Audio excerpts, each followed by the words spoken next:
तेजी है। दूसरी तरफ सोने चांदी की कीमतों ने भी रिकॉर्ड तोड़े हैं। आखिर क्यों बढ़ रहे हैं सोने और चांदी के दाम और आगे कितनी तेजी देखने को मिल सकती है, ये सब बता रही हैं हमारी कमोडिटी एडिटर मनीषा गुप्ता।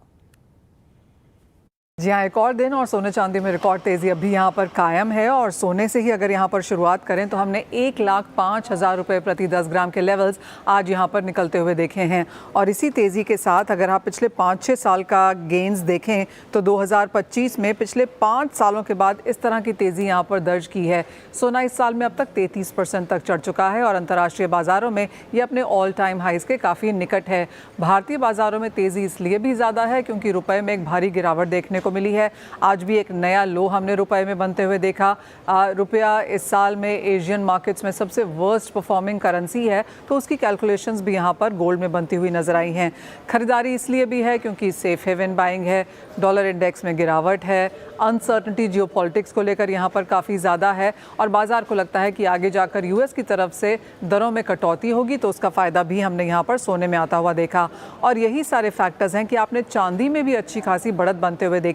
चांदी ने एक्चुअली सोने को आउट परफॉर्म किया है और 40% की तेज़ी के साथ फिलहाल यहाँ पर चांदी में कारोबार है। भारतीय बाज़ारों की बात की जाए तो 1,24,000 रुपये प्रति किलो अब चांदी के प्राइसेस यहाँ पर चढ़ चुके हैं और पिछले 4 सालों के बाद ये 5वां ऐसा साल है जब लगातार यहाँ पर चांदी में भी तेज़ी है। ये बेस्ट तेज़ी एक्चुअली पिछले 5 सालों में चांदी में भी देखने को मिली है।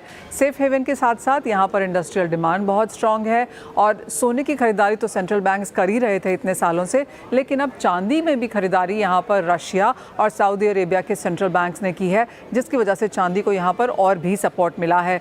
चांदी की इंडस्ट्रियल डिमांड चाहे वो सोलार है, ईवी है, एआई है, इलेक्ट्रिक्स है, यहाँ पर भी काफ़ी हद तक बढ़ी है। और ये 5वां ऐसा साल है जब चांदी की प्रोडक्शन में या अवेलेबिलिटी में डेफिशिएंसी है। तो बाजार को लगता है कि चांदी यहाँ पर एक बेहतर विकल्प रह सकता है अगर आपको इन्वेस्ट करना है।